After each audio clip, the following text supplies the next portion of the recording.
Good to see you again, Lucy. Hi. Fresh off Western States not all that long ago. It's one of the biggest races in the ultra running world, and I know that your dad's been trying to get in it for years and years. Used to watch videos with him. What was it like when you found out that they'd given you a spot? It was an awesome moment. I took a week off social media and handed in my phone and my laptop. So it was kind of the first thing that I saw when I came back, and I didn't believe it at first. But it was a really cool memory to have. I remember opening it and calling my dad and letting him know, and the sound of jealousy and silence on the other end when I got in. But yeah, it was a really cool moment. Yeah, and did you tell him straight away that you were going to let him come with you and help out? Well, I said to him, are you going to come? And he was like, why would I come? I'm not racing. And I was like, well, you can do this other thing where you like help me. But you know, the more he thought about it, he's never seen me finish. He's always racing behind me. And so it was one of his dreams is to always see me finish. So it was pretty cool to have him at the end of that race. Yeah. The race itself, you set out pretty hard. You were leading for a long time. And I think a lot of people thought that was a very either brave or foolish move. What was the thinking behind that? Was that deliberate? I've raced 120 kilometers is the furthest I'd ever ran. And what people said was that I went out blissfully unaware of what 100 miles is and what it takes to run 100 miles. And I ran what I felt was super easy. I was like running up the first hill, and still I had 5 minutes on second, and it just blew my mind. And I was kind of like, wow, I'm either having a really good day. And then I just ran, full with the energy of like the spectators and the other people racing. And it just was clicking really well. But what I didn't respect was kind of the other side of things of it's 100 miles, it's 160 kilometers. And I didn't know how far that was or where that would take me. So at about 120 Ks, I was ready for the finish line, and it was a shuffle in, but it was pretty cool to see what you're capable of. Did you ever doubt that you'd actually finish? No, I was always going to make it. Yeah. I'd walk it in for 30 hours. I didn't care. Yeah. And what was your finishing time? 18:57:45. Brilliant. So you sneaked under 19 for third place. Under 19 and just before midnight. I wanted to finish on that day, so that was cool. So you came third. The top 10 finishers in each category, in the men's and women's categories at Western States, get an automatic slot for the next year.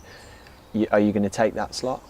Yes, I feel like the Western States, to be given a bib and to see what people go through to qualify and to how many years they have to wait in the lottery to get into it. It's kind of a race that as long as I keep getting given a bib, I will keep returning. So the plan is, or the hope is that my dad will get in next year and we can share the race together, and my brother will come across as well. And you came third this time. I'm assuming the competitive athlete that you are, your goal is going to be to win it at some point. Do you see that being possible next time around? Yeah, absolutely. I think that, I was on course record pace for about 40 miles. So I would like to think that if I'd actually eaten out there, I would be able to maintain that for a little bit further and keep seeing what's possible. Yeah, it was a hot year this year, and I know that from what we heard, you drank at least 7 litres of precision hydration out there. But what did you eat? Because I know you had some nutritional issues.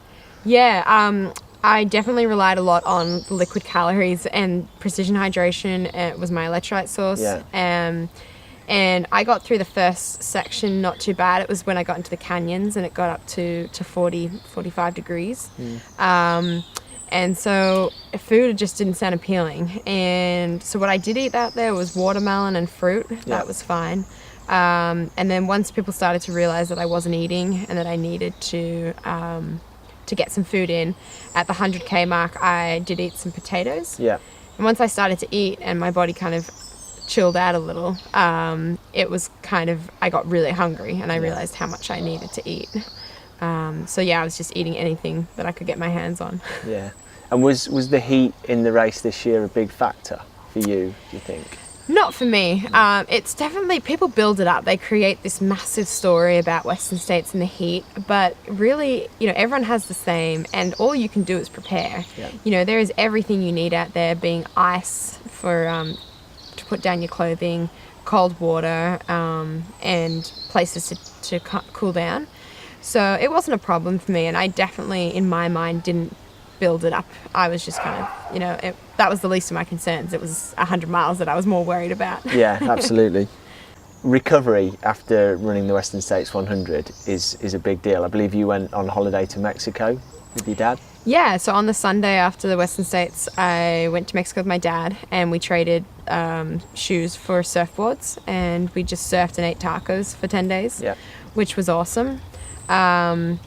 It's been a really long recovery process. It's kind of been, I'd take 2 steps forward in helping myself with recovery and then 10 steps back as I kept traveling around the US and being surrounded by people who wanted to do big adventures. I knew that after Western States, I'd put a lot into it physically, mentally, and emotionally, and that it was going to be a long process. And because it went so well, I'm pretty happy to just kind of let it be. And, I'm happy to put a full stop at the end of this season already. Yeah.